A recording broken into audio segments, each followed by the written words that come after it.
नमस्ते। यहाँहरूले एउटा समाचार सबैले सुन्नुभयो होला। अमेरिकाको कांग्रेसले जो शटडाउनको खतराबाट जोगिन अथवा चाहिँ तत्काल जरुरी खर्चको निम्ति जो उसले राष्ट्रपति कार्यालयले एउटा स्वीकृति मागेको थियो, अब त्यो स्वीकृतिमा ठुलो माथापछि 45 दिनको निम्ति एउटा समाधान निकालियो।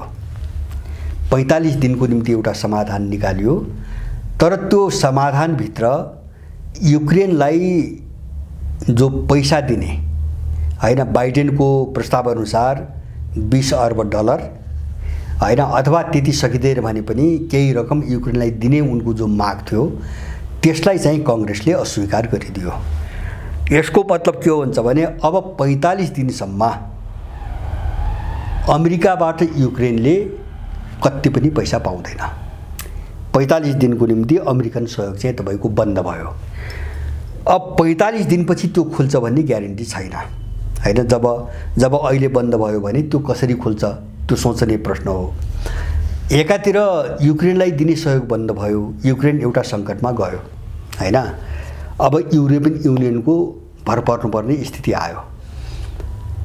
यसको अर्को एउटा पाटो समाचारमा के आएको छ भन्छ भने यो 45 दिनको खर्चको बाटो खोल्नको निम्ति रिपब्लिकनहरूले एउटा माग राखेका थिए। युक्रेन दुईटा माग थिए।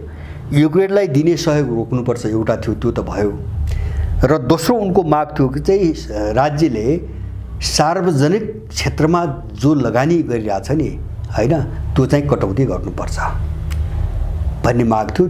त्यो माग चाहिँ उनको पूरा भएन। पूरा नभइसकेपछि त्यहाँको सभामुखलाई धोकेबाज भन्दै रिपब्लिकनहरूले महाभियोग अगाडि बढाउने बारे छलफल चलाइरहेका छन् हैन। अब दुईटा समस्या अमेरिकामा आयो। एउटा चाहिँ अमेरिका एउटा ठुलो आन्तरिक चाहिँ द्वन्द्वमा अगाडि बढ्यो। जस्तो सभामुखलाई मानव ट्याङ्गो हाउस स्पिकर भनौँ न, उसमाथि महाभियोग लगाउने अब छलफल सुरु भयो। त्यो प्रस्ताव अगाडि बढाउने छलफल सुरु भयो। अर्कोतिर युक्रेनलाई दिने चाहिँ तपाईको सहयोग चाहिँ तपाईको बन्द भयो 45 दिनको निम्ति। अब मैले अलिकति अब यो द्वन्द्व कसरी अगाडि जाला त, अमेरिका भित्रको यो द्वन्द्व कसरी अगाडि जाला, यसको समाधान छ कि छैन, मैले यसलाई अनुमान गर्न अलिकति सजिलो होस् भनेर यो गएको जुन जुलाईको अमेरिकासँग सम्बन्धित केही तथ्याङ्कहरू मैले पहिले राख्छु।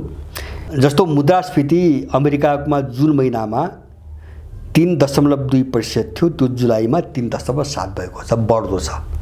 मुद्रास्फीति बढ्दो छ। जस्तो पारवहन खर्च जुनमा 1% थियो, अहिले त्यो बढेर 3%ले बढेको छ। माने जुन र जुलाईको कति प्रतिशतले बढेको छ भने बिजुलीमा तपाईको मूल्य वृद्धि जुनमा 2.1% थियो, जुलाईमा 3 भएको छ, बढेको छ।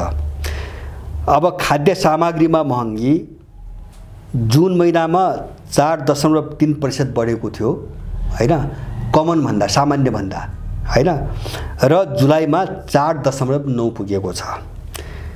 जस्तो नयाँ वाहन खरिदमा जुनमा चाहिँ तपाईको 2.9% सम्म बढेको थियो र जुलाईमा 3.5 भएको छ। जीडीपी चाहिँ जुनका तुलनामा जुलाई महिनामा 0.9%ले घटेको छ, थप घटेको छ। अब बैंकिङ क्राइसिस, बैंकिङ सङ्कट यहाँहरू सबैलाई थाहा छ, मलाई भन्दा बढी जानकारी विशेष गरेर अमेरिका युरोपतिर बस्ने मित्रहरूलाई।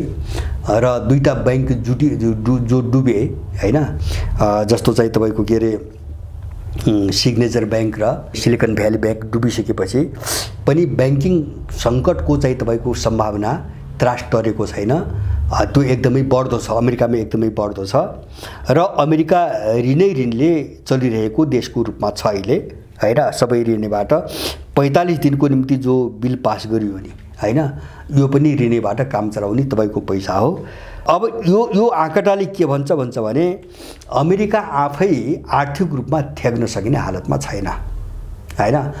यसको मुद्रास्फीतिको कोणबाट हेर्दा, मूल्य वृद्धिको कोणबाट हेर्दा अथवा जीडीपीको वृद्धिको कोणबाट हेर्दा अमेरिका दिनदिनै खस्कदो अवस्थामा गइरहेको छ। यसले नै अमेरिकाले युक्रेनमा पैसा बगाएर कति दिन ठेक्छ भन्ने एउटा प्रश्न छ। किन अमेरिकालाई एउटा यस्तो युगो बन्दियो अब चाहिँ युक्रेन सहयोग नगर्ने रुसका अगाडि बबुरो देखिने भयो हैन, दुनियाँले नटेर्ने भए। सहयोग गर्ने एक त त्यो कहिलेसम्म हो त्यो साध्य छैन, निश्चित छैन। दोस्रो त्यसैले यस्तो अन्तर्विरोध निम्त्याउन थाल्यो कि अब अमेरिकाको 24औं हुने चुनावमा मुख्य मुद्दा नै यही बन्ने स्थिति आयो र त्यो मुद्दाले नै डेमोक्रेटहरूलाई साप पार्छ कि भन्ने खतरा पैदा भएको छ अमेरिकामा हैन। किन अमेरिकनहरू एक खालले आफ्नै समस्यामा फस्दै गएका छन्, त्यही भित्रै महँगीले हैन मन्दीले फस्दै गएका छन्। अब युक्रेनलाई त्यस्तो बेला ऋण लिएर युक्रेनलाई चाहिँ पैसा दिने कुरालाई निरन्तर चाहिँ अगाडि बढाएर जाँदाखेरि भोलि चाहिँ जनमत उल्टेर अर्को नतिजा निस्कने त्रासबाट डेमोक्रेटहरू एकदम त्राही भइरहेछन् अहिले अमेरिकामा।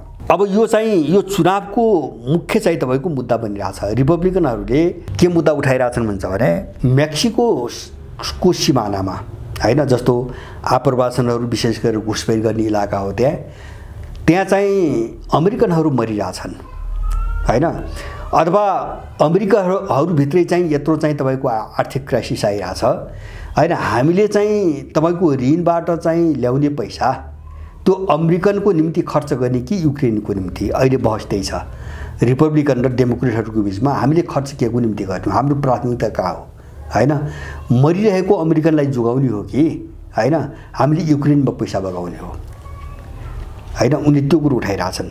अब त्यसपछि अर्को एउटा चाहिँ तपाईँको दृश्य, जस्तो मैले युक्रेनकै एउटा भविष्यलाई लक्षित गरिकन यो चाहिँ कुरा उठाएको छु। अमेरिकाले 45 दिनको निम्ति अब सहयोग बन्द गर्यो, त्यसपछि पनि खुल्ने सम्भावना मैले चाहिँ कम देख्छु होला। धेर थोर पछि कुनै सहमति गरान् सानो स्केलमा शर्तसहित। जस्तो शर्त के हो भन्छ भने जस्तो रिपब्लिकनहरूले माग गरे अनुसार सार्वजनिक क्षेत्रमा बजेट लगाउने हो, त्यसमा कटौती गर्न डेमोक्रेटहरू चाहिँ तपाईँको राजी भए भने युक्रेनलाई थोरै मात्रामा केही पैसा दिने कुरामा उनको सहमति होला। तर युक्रेनलाई जसरी अमेरिकाले पैसा दिँदै आएको थियो अब त्यो चाहिँ असम्भव भइसकेको छ। अब यो 45 दिनपछि पनि अब बेलगाम अमेरिकाबाट पैसा दिने सम्भावना अब बन्द भइसकेको छ, नम्बर 1। दोस्रो, युक्रेन चाहिँ तपाईँको ठगी खाने भाँडो भयो अमेरिकनको निम्ति। यो कुरो चाहिँ दुनियाँले बुझ्दै पनि गयो, उनकै एलाई भरिने देशका मान्छेले पनि यो कुरो बुझ्दै गए र नतिजा के भइरहेछ भन्छ भने यो अमेरिकन वितण्डाभन्दा केही पनि होइन। अमेरिकनको उनको आफ्नो व्यापार हो, उनको आफ्नो रणनीति हो। त्यो रणनीतिमा जबरजस्ती अरूलाई उसले तानेर चाहिँ फसाइरहेको छ भन्ने भावना प्रबल रूपमा बढ्दैछ, विशेष गरिकन चाहिँ तपाईँको युरोपमा। र त्यसको नतिजा अहिले भर्खरै के आयो भन्छ भने स्लोभाकिया जो चाहिँ तपाईँको ईयूको सदस्य, नेटोको सदस्य देश, स्लोभाकियाको अस्ति भर्खरै भएको चुनावको नतिजा अनुसार युक्रेनलाई सहायता दिनुपर्छ भन्ने कुराका घोर विरोधी, रुस समर्थक रूपमा परिचित र पश्चिम विरोधी रबर्ट फिको भन्ने एउटा, जो उनी पूर्व प्रधानमन्त्री पनि हुन् हैन पहिलेका, उनले चुनाव जिते। निकै ठुलो चाहिँ अन्तरले उनले चुनाव जिते र उनले भनेका छन्, उनले चुनाव जित्ने बित्तिकै उनले पहिले नै घोषणा गरेका थिए पहिलो काम युक्रेनलाई दिने सहायता बन्द गर्ने। युक्रेनलाई स्लोभाकियाले दिइरहेको जे जति सैन्य सहयोग वा आर्थिक सहयोग दिएको थियो त्यसलाई बन्द गर्ने उनको पहिलो बाचा छ, अथवा स्लोभाकियाबाट यो बन्द भयो। अब दोस्रो चाहिँ तपाईँको अर्को समाचार आइरहेको छ, सायद यो एउटा वात्तै प्रवृत्तिको रूपमा गइरहेछ। जर्मनीमा एएफडी भन्ने एउटा पार्टी छ, अहिले चाहिँ तेस्रो पोजिसनमा। अब त्यसले चाहिँ अस्वाभाविक अथवा अपत्यारिलो ढङ्गले फड्को मारेर विकास गर्दै आछ। अब त्यहाँ चाहिँ चुनावमा जित देखाउँदै आएको छ, अहिले तेस्रो शक्ति छ। अब आउँदो चुनावमा उसले सत्ता हत्याउने अनुमान जर्मनीमा धेरै विश्लेषकले गरेका छन्। विशेष गरेर अहिलेको सत्तारूढ जो गठबन्धन छ यसले चाहिँ तपाईको अब त्यो जसलाई उनले फार राइट भन्छन्, दक्षिणपन्थी भन्छन्, तर त्यो जर्मनीको मौलिकता र एउटा चाहिँ परम्पराको कुरा गर्ने, त्यसप्रति कुरा गर्ने, मूल्य मान्यतादेखि लिएर सारा चिज जर्मनीको आफ्नोपनको कुरा गर्ने पार्टी हो। त्यो पार्टीले चुनाव जित्ने एउटा ठुलो भय जर्मनीमा पैदा भइरहेछ। त्यो पार्टीले जित्यो भने युक्रेन द्वन्द्वदेखि लिएर धेरै मुद्दाहरूमा जर्मनीको भूमिका आकाश पाताल गरी बदलिने सम्भावना बढ्दैछ। उनको आफ्नो विश्लेषण अनुसार पनि त्यो सम्भावना एकदमै बढेर गएको छ। किनभने मैले अस्ति पनि यहाँहरूलाई स्मरण गराएको थिएँ, जर्मनीको एउटा रिपोर्ट, एउटा अनुसन्धानको रिपोर्ट के अरे हेर्ने हो भने, स्याम्पल मत सर्वेको रिपोर्ट हेर्ने हो भने 2022 को तुलनामा 2023 को 6 महिना हैन, जनवरीदेखि यताको 6 महिनामा जर्मनीमा कन्जर्भेटिभहरूको, जसलाई उनले फार राइट नाम दिएका छन्, त्यस पक्षको जनमत 3 गुणाले बढेको, 2022 को तुलनामा 3 गुणाले बढेको 6 महिनाभित्रै यो रिपोर्ट चाहिँ जर्मनीमा एउटा मत सर्वेक्षणबाट आएको थियो। धेरै पनि भएको छैन, 1.5 महिना भयो। भनेपछि जर्मनीभित्रको चाहिँ माहौल एकदमै उल्टिसकेको छ। त्यहाँभित्रको जनमत र मान्छेको चाहिँ मनोदशा एकदमै उल्टिसकेको छ, अर्को दिशातिर गइरहेको छ। मैले स्लोभाकियाको भने त्यहाँ त चुनावको नतिजा नै हारिसक्यो। अर्कोतिर चाहिँ बिस्तारै बिस्तारै यो जति जति चाहिँ तपाईको यो पश्चिमा भन्नाले हामीले भन्ने गरेको पश्चिमा हैन, जस्तो अमेरिकी नेतृत्वको जो छाडातन्त्र छ नि दुनियाँमा हैन, डेमोक्रेसीको नाम, व्यक्ति स्वतन्त्रताको नाम, मानव अधिकारको नाम, अथवा यस्ता ओपन सोसाइटीका नाम हैन, विभिन्न चाहिँ यिनी पाखण्डीपूर्ण चाहिँ शब्दाडम्बर चाहिँ तपाईको अगाडि राखेर यिनले जो अपराध गर्दै आए दुनियाँमा, यसप्रतिको वितृष्णा बढ्दै बढ्दै बढ्दै गएर अहिले चाहिँ युक्रेन द्वन्द्वपछि अमेरिकनहरू जब कमजोर हुँदै गए नि, अनि दबेकाहरूको मनोबल पनि वात्तै उड्दै गएर अहिले पछिल्लो चाहिँ तस्बिर अब युरोप केन्द्रित हेर्नु भने, मैले एउटा स्लोभाकियाको चुनाव नतिजा कुरा गरेँ, जर्मनीको चाहिँ तपाईको प्रवृत्तिको कुरा गरेँ, फ्रान्समा पनि त्यही हो, इटालीमा त चुनाव भयो, जर्जिया मेलोनीहरूले चुनाव जिते, उनीहरू चाहिँ अब यही धारका मान्छेहरू हुन्। र अहिले चाहिँ तपाईको कोसोभो ठुलो चाहिँ युद्ध नै भिडन्तै हुने हो कि भन्ने ठाउँमा कोसोभो आइपुगेको छ। किनभने चाहिँ अमेरिकनहरूले झन्डै 25 वर्षदेखि सर्बियालाई चाहिँ जबरजस्ती थिचेरी चाहिँ तपाईको राखेका थिए। अब कोसोभो कसरी विस्फोटक, मलाई लाग्छ त्यो एउटा युद्धमै भड्किने सम्भावना छ, छिटोभन्दा छिटो युद्धका रूपमा नै त्यहाँ भड्किने सम्भावना छ। यो चाहिँ तपाईको जस्तो युगोस्लाभिया यिनीहरूले जो विभाजन गरे 6 वटा देश बनाए हैन, सोभियत सङ्घको विघटनपछि त्यही आन्तरिक घुसपैठ र जातीय धार्मिक द्वन्द्व मार्फत यिनीहरूले 6 टुक्रा गराए र बाँकी रहेको जो युगोस्लाभिया थियो, जो अहिले सर्बिया छ, यो सर्बियालाई चाहिँ सर्बियामा के भन्छ भने 1998 देखि 1999 यो 1.5 वर्षको बिचमा 2 वर्षको बिचमा त्यो सर्बियाको दक्षिणी भागमा हैन एउटा ठाउँ छ कोसोभोमा चाहिँ अल्बानिया मूलका चाहिँ तपाईको मानिसहरूको बसोबास छ। 92% अल्बानियालीहरू छन् हैन, भूगोल सर्बियाको मान्छेहरू अल्बानियाली। तिनलाई उचालेर यिनले चाहिँ तिनी मुस्लिम, धार्मिक रूपमा मुस्लिम समुदाय र अल्बानियाली मूलका, सर्बर होइन अल्बानियाली, त्यसलाई प्रयोग गरेर यिनले अब त्यहाँ चाहिँ आन्तरिक चाहिँ तपाईको गृहयुद्ध गराए, युद्ध भयो। युद्ध भइसकेपछि के भयो भन्छ भने त्यही गृहयुद्ध जो भइरहेको थियो सर्बियामा, त्यसैलाई टेकेर, त्यसैलाई बहाना बनाएर 1979 मा नेटोले हमला गर्यो सर्बियामाथि र 2.5 महिनासम्म भयानक बमबारी गर्यो। त्यसपछि सर्बियाले आत्मसमर्पण गर्यो, सकेन। नसकिसकेपछि नेटोले आफ्नो सेना लगेर राख्यो कोसोभोमा, जबरजस्ती कोसोभोमा आफ्नो सेना राख्यो। अब सर्बियालाई अघोषित रूपमा टुक्र्यायो भनौँ न। अनि 2008 मा आएर 9 वर्षपछि कोसोभोमा त्यहाँको कथित सरकारले जनमत सङ्ग्रह गराएर कोसोभोलाई स्वतन्त्र घोषणा गरे। उनीहरूले सर्बियाबाट अलग भएको घोषणा गरे र त्यो घोषणालाई नेटोसँग सम्बद्ध देशले मान्यता दिए, तर राष्ट्रसङ्घले मान्यता दिएको छैन हैन, राष्ट्रसङ्घले मान्यता दिएको छैन।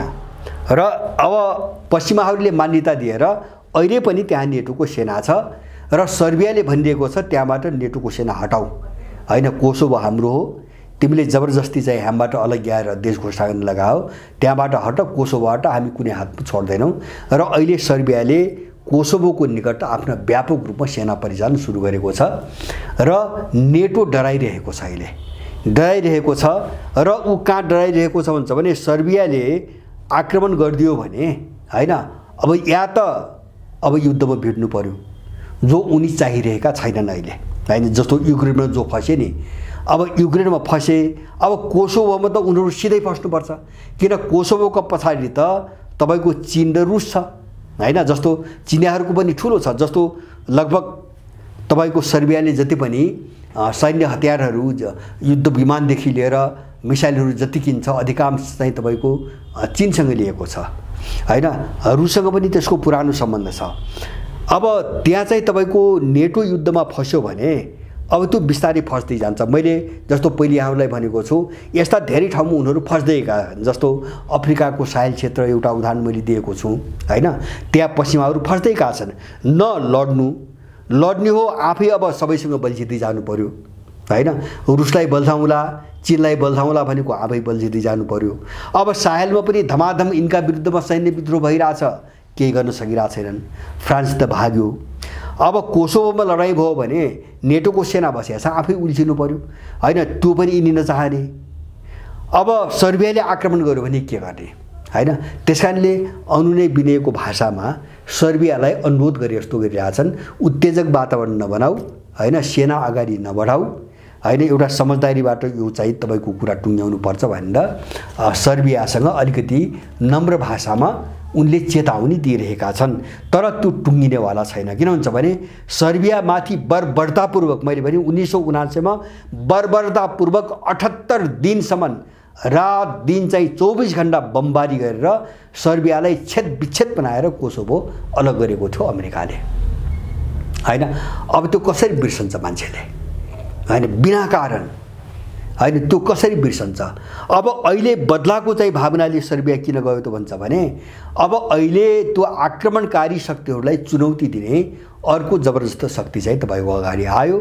सर्बियाको निम्ति भरोसा भयो हैन, आड भरोसा भयो। त्यसकारणले अब फेरि अर्को समस्या उनलाई के छ भन्छ भने अब त्यहाँ कोसोभोमा युद्ध भड्कियो र त्यसकै नाममा गएर सर्बियामा रुसी सेना बसिदियो भने त्यो सर्बियाका वरिपरि जो चाहिँ नेटो सदस्यहरू छन् नि, तिनी सबै नराम्रोसँग जोखिममा पर्छन्। जस्तो रोमानिया, बल्गारिया लगायत जस्तो पूर्वी युरोपका जति पनि देशहरू छन्, ती सबै देशहरूको बीचमा छ सर्बिया। भूपरिवेक्षी देश हो हैन, 4-5वटा देश छोएको छ, सबै नेटो सदस्य बनाएर उसले राखेका।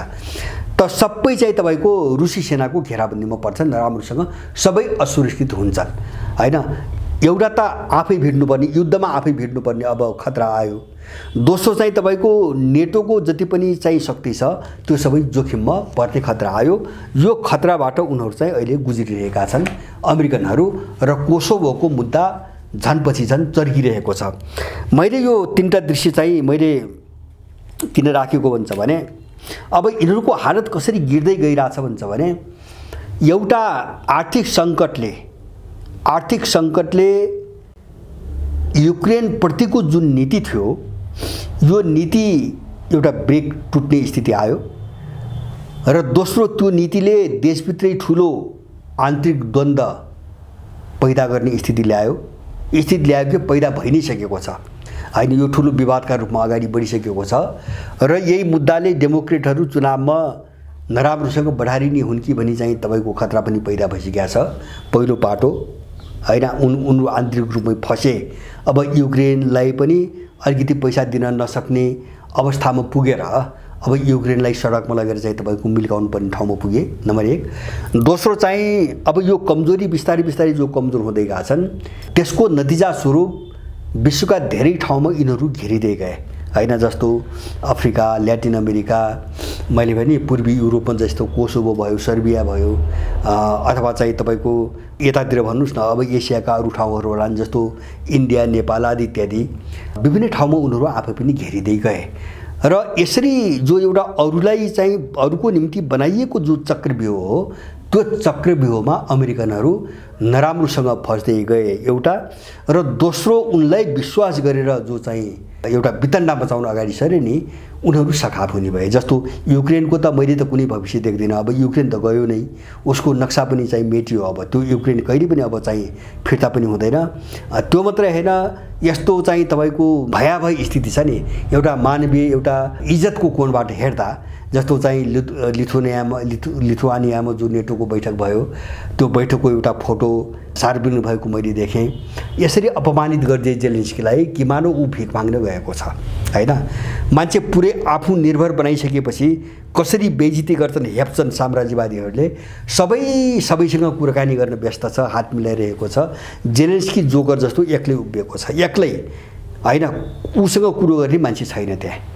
सबै अरू देशका मान्छे निकेजामा ऊ एक्लै बडो अपमानित किसिमले चाहिँ एक्लै उभिएको छ होइन। त्यो पनि उनीहरूले भोगे। अस्ति अमेरिकामा सायद 26 सेप्टेम्बर होस्, 26 सेप्टेम्बरका दिनै हो, जेलेन्स्की अमेरिका गएका थिए होइन। जस्तो राष्ट्रसङ्घलाई सम्बोधन गर्नका बेला उनले चाहिँ अमेरिकन काङ्ग्रेसलाई सम्बोधन गर्ने माग गरेका थिए होइन। अमेरिकन काङ्ग्रेसको संयुक्त बैठकलाई सम्बोधन गर्ने माग गरेका थिए, तर सभामुखले त्यो अनुमति दिएन। त्यहाँ दोस्रो पटक बेइज्जती भयो होइन। अमेरिकाको कङ्ग्रेसमा अब यहाँको संसद जस्तै भनौँ न, संयुक्त संसद, अमेरिकाको कङ्ग्रेसलाई सम्बोधन गर्नबाट पनि उनीहरू रोकिदिए अहिले होइन। त्यति अपमानित गरे र त्यसको 2-3 दिनपछि अब युक्रेनलाई चाहिँ तपाईँको जो एड हो, सहयोग हो, त्यो नदिने 45 दिनको निम्ति तपाईँको बन्द भएको डिसिजन पनि भयो। भनेपछि युक्रेनहरू यो भिख मागेर यो दुनियाँसँग रोएर अथवा दुनियाँका अगाडि आँसु बगाएर कहिलेसम्म यिनको युद्ध चल्ने हो यो दुनियाँले बुझेको छैन। कति दिन यो जाने हो कसैलाई पनि थाहा छैन।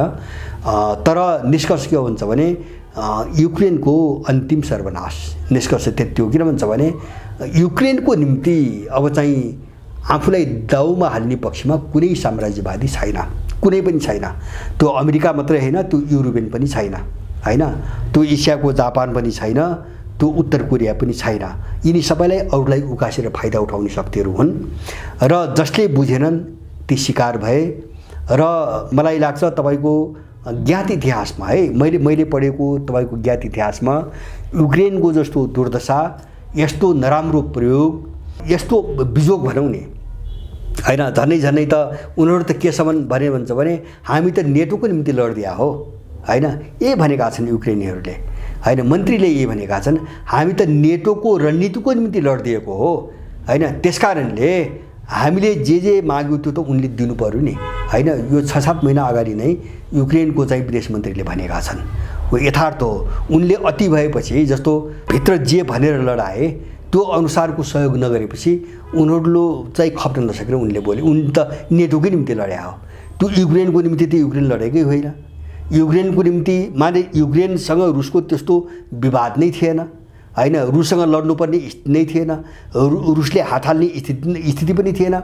रुसले हात हाल्ने स्थिति थिएन भने त कहाँ बुझिन्छ भन्छ भने 2014मा यानुकोभिचलाई अमेरिकन कोरको मतियार भनेर यानुकोभिचलाई अवदस्त गरिसकेपछि त्यो रुसी भाषीहरूको नरसंहार नगरेको भए होइन, त्यो क्रिमियाको घट्ने घट्दैन थियो।